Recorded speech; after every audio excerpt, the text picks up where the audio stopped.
kí wọ́n máa ké fún ẹkún nílé Lizzie kí wọ́n máa rí ogun òṣè kí Lizzie má yọ̀ mọ́ kí ìnira ńlá kó dé bá egungun rẹ̀ kégun Lizzie kó gbó kí Lizzie kó kán lẹ́sẹ̀ kó já lọ́rùn kí gbogbo ìṣẹ̀lẹ̀ burúkú máa ṣẹ̀ sí ẹ̀yin ogun ọ̀run ẹ kọ́ nílà ẹ̀yin tẹ́ wà nípa ti idà ẹ ṣe léṣe agbára tí ò kì í kẹ̀jẹ̀ idà tí ò kì í kẹ̀jẹ̀ kó wọnú ọrùn Lizzie lọ àtọmọ rẹ̀ kó sì gbẹ̀jẹ̀ rẹ̀ kó jẹ́ kẹ̀jẹ̀ rẹ̀ kó gbé kó máa sin òkú onílé Lizzie ò ní yọ̀ mọ́ o.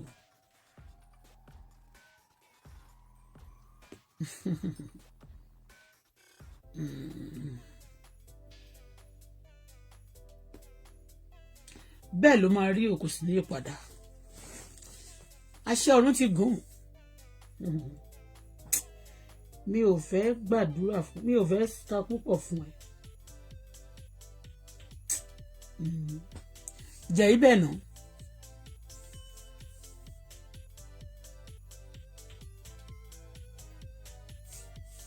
bẹ́ẹ̀ lórí ṣùgbọ́n mo súre fún ara tèmi ọmọ mi gbogbo àwọn olólùfẹ́ mi ire ni tèmi. The blessing of God is upon me, is upon my children, is upon my well-wishers, is upon my platform, upon my people. Gbogbo àwọn tí Lizzie torí pé òun ti gbogbo ogun tí Lizzie kó sílé ìnira àwọn àlùjọ̀nú tó kó sílé kó máa ní lára kó máa dà láàmú. Lizzie ti ṣìṣe ó lùyà rẹ̀ pa. Lizzie àṣìṣe kó pọmọ mọ́ Lizzie lọ́wọ́ àṣìṣe kó bà gbogbo nǹkan Lizzie jẹ́ àṣìṣe kó máa bàlẹ̀ iṣẹ́ Lizzie kó máa gbogbo ibi tí Lizzie bá ti lọ kí eṣinṣin máa kun Lizzie kí Lizzie kó kùtà láyé kó kùtà lọ́run kó kùtà ní gbogbo ọ̀nà gbogbo ohun tó bá ti ṣe káwọn èèyàn máa tutọ́ sí kó máa kọ̀ sílẹ̀ bí ìyá rẹ̀ ṣe dẹni ẹ̀kọ́ tó dẹni tó ń sunú lé àgbo bí àlàpà bẹ́ẹ̀ ló kórí fún Lizzie o bẹ́ẹ̀ lórí Jésù Olúwa wa àmín. Lizzie ò bá má ṣe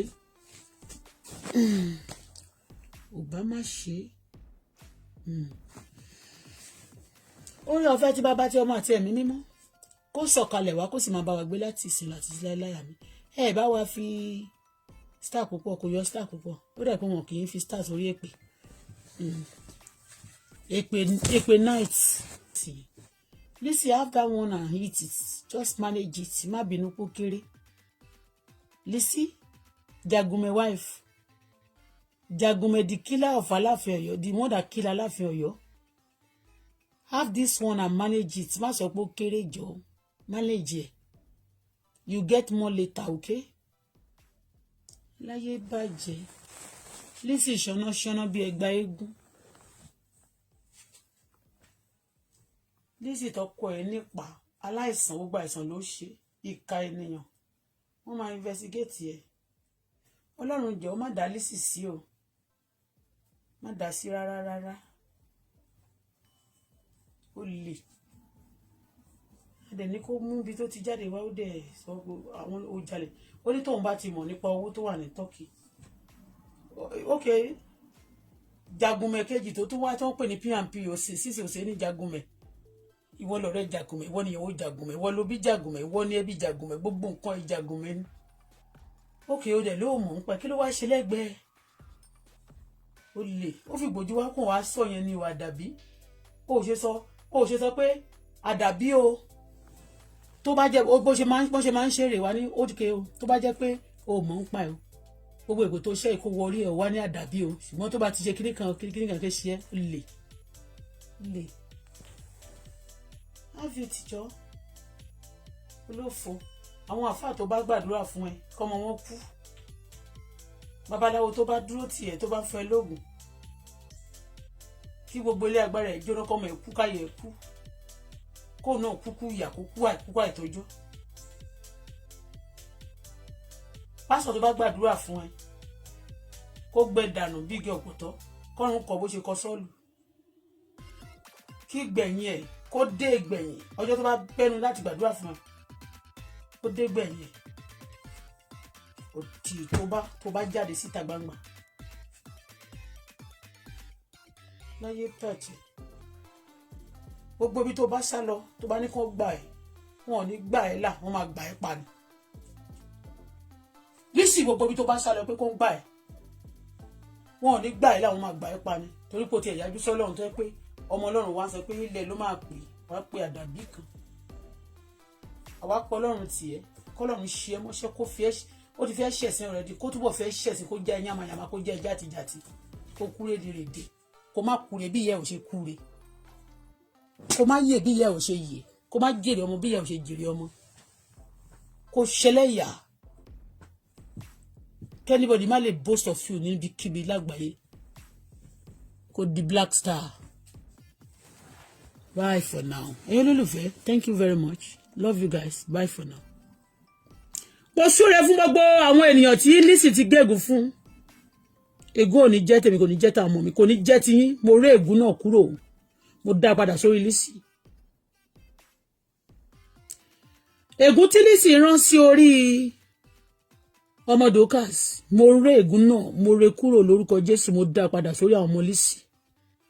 Ègún tó lóun rán láṣálẹ́ sórí ọmọ tèmi mo rán padà sórí Lizzie àtọkọ àtọmọ ẹ̀ gbogbo àwọn tó bá ti súnmọ́ Lizzie lónìí kọ́ máa rí ègún kọ́ máa rí ìyà kọ́ máa rí kú òjijì kọ́ máa fòṣánlẹ̀ kọ́ máa kú bẹ́ẹ̀ ló ṣe rí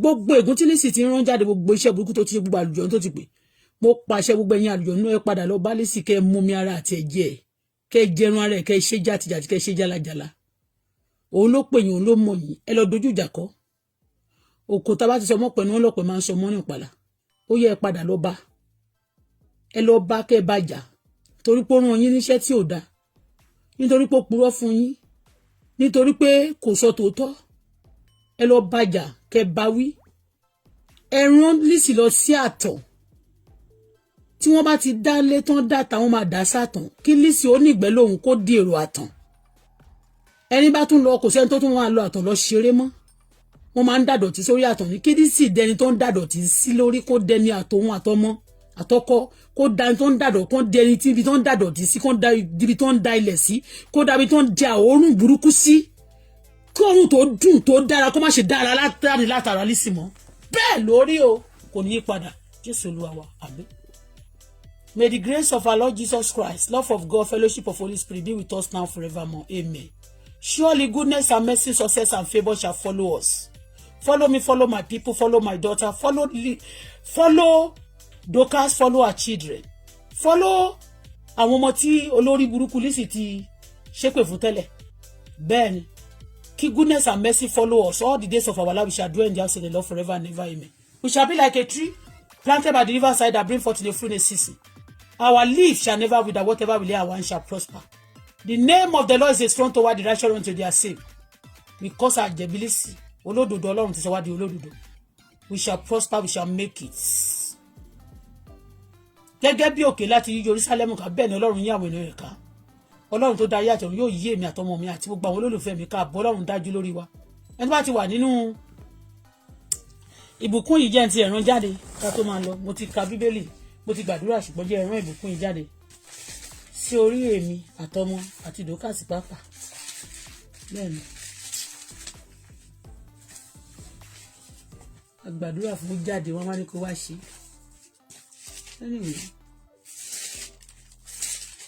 àti